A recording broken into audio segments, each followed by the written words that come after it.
বাগেরহাটে সংসদীয় আসন ফিরে পাওয়ার দাবিতে চলা অবস্থান কর্মসূচি আরও একদিন বাড়ানো হয়েছে। সকাল ৯টায় শুরু হয়ে দ্বিতীয় দিনের কর্মসূচি চলে দুপুর ১টা পর্যন্ত। সংসদীয় আসন ফিরে না পাওয়া পর্যন্ত আন্দোলন চালিয়ে যাওয়ার হুঁশিয়ারি তাদের।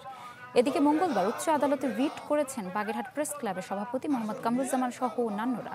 পরে অবকাশকালীন বেঞ্চ ৩০-এর বিচারপতি মুজিবুর রহমান ও বিশ্বজিৎ দেবনাথের আদালতে শুনানি হয়।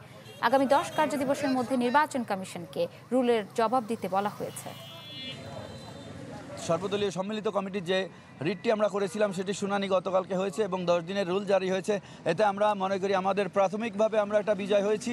গত 2 দিনের হরতাল জনস্বার্থে এবং হিন্দু ভাইদের পূজা অনুষ্ঠানের কারণে আমরা প্রত্যাহার করে আমরা নির্বাচন কমিশন সামনে অবস্থান কর্মসূচি পালন করেছি এবং আগামী দিনও আমাদের একদিন বৃদ্ধি করেছি। আগামীকালকে আমাদের অবস্থান কর্মসূচি অব্যাহত থাকবে।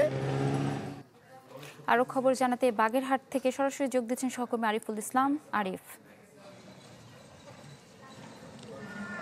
আপনি জানেন যে বাগেরহাটে যে 4টি ঢালাইয়ে দৃঢ়তা, নির্মাণে নিশ্চয়তা, প্রিমিয়ার সিমেন্ট, ঢালাইয়ের রাজা।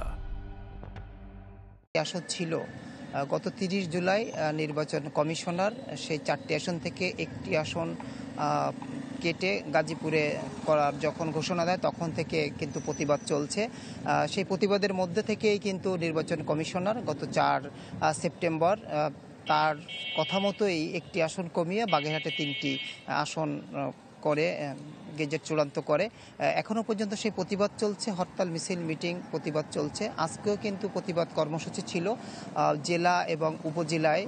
নির্বাচন কমিশনারের জেলা নির্বাচন অফিসের কার্যালয়ের সামনে সকাল 9টা থেকে দুপুর 1টা পর্যন্ত কিন্তু এই কর্মসূচি ছিল এবং মুহুর্মুহু মিছিলও করেছে আন্দোলনকারীরা।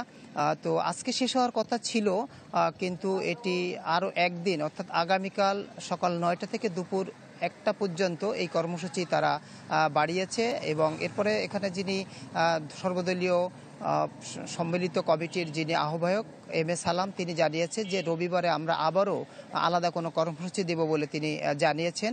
আপনি জানেন যে ইতিমধ্যেই আন্দোলনের মুখেই কিন্তু উচ্চ আদালতে একটা রিট করেছে বাগেরহাট প্রেস ক্লাবের সভাপতি সহ অনেকেই, এবং সেখানে যখন এই শুনানিটা হয়েছে এই শুনানির মধ্যেই কিন্তু 10 দিনের রুল দিয়েছে নির্বাচন কমিশনারকে।